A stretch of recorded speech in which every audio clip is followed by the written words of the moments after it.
आज मुकद्दर आंटी आई थी। हमने माँ के कपड़े इकट्ठे किए और ज़रूरतमंदों में बांट दिए।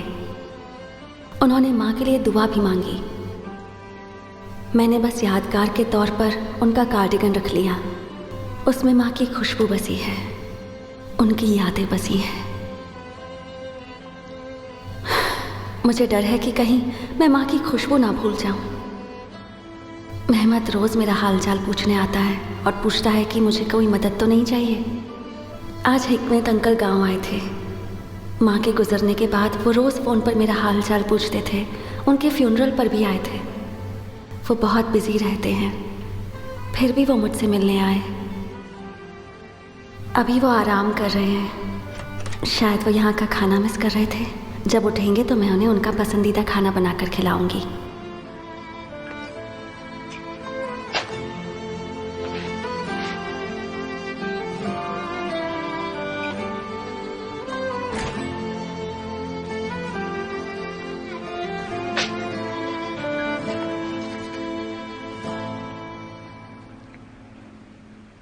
हिकमत अंकल चाहते हैं कि मैं उनके बेटे से शादी कर लूं।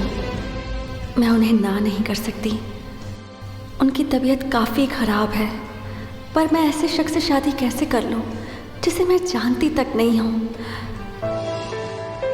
अब दुआ के अलावा और कुछ नहीं कर सकती। ऊपर वाला मुझे सही रास्ता दिखाए।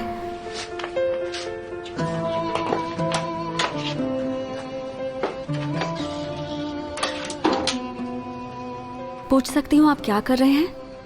कुछ भी तो नहीं।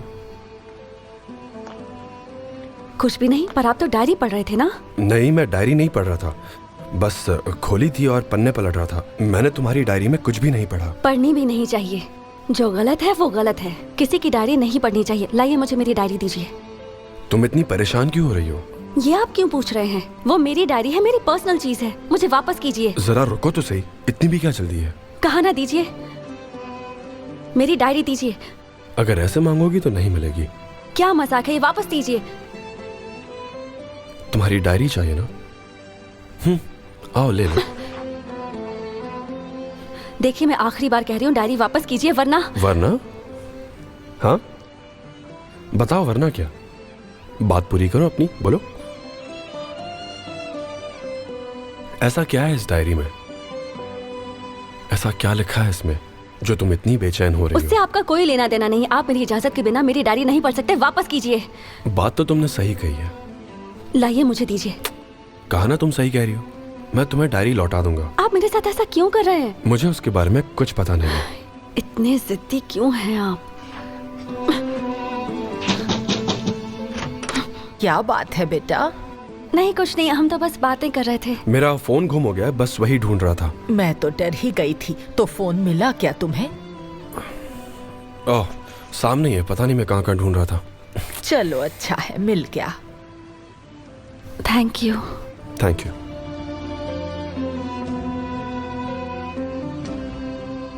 आप तैयार होकर कहीं जा रही हैं? यहाँ पड़ोस में एक फंक्शन है, मैं वहीं जा रही हूँ।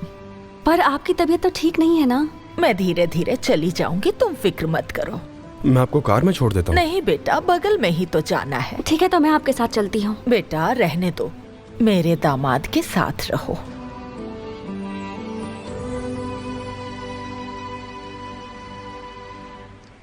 Good bye. मैंने तुम दोनों के लिए ये बनाए हैं। मैंने अपने हाथों से इन पर कढ़ाई की है। ये तुम्हारे लिए और ये तुम्हारे लिए बेटा।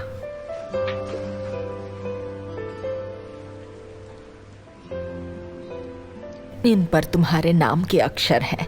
ये तुम्हारे लौटते वक्त में देना चाहती थी, पर फिर सोचा अभी क्यों ना दे दूं। Thank you so much Muqaddar aunty. Thank you so much. Thank you मत कहो। जब भी इन रुमालों को देखोगे तो मुझे याद करोगे। शादी एक लंबा और मुश्किल रास्ता है बच्चों। इस रास्ते पर चलते तुम सिर्फ पति पत्नी ही नहीं बल्कि जिंदगी भर के साथी हो। ना सिर्फ तुम्हारे दिल बल्कि तुम्हारी सोच भी एक हो जाएगी। अगर तुम्हारे हाथ मिलेंगे तो दिल भी मिल जाएंगे, प्यार बढ़ जाएगा। मेरी यही दुआ है कि तुम्हारी जोड़ी ऐसे ही सलामत रहे। तुम दोनों हमेशा खुश रहो। अच्छा, मैं चलती हूँ, अपना ख्याल रखना। ध्यान से जाइएगा।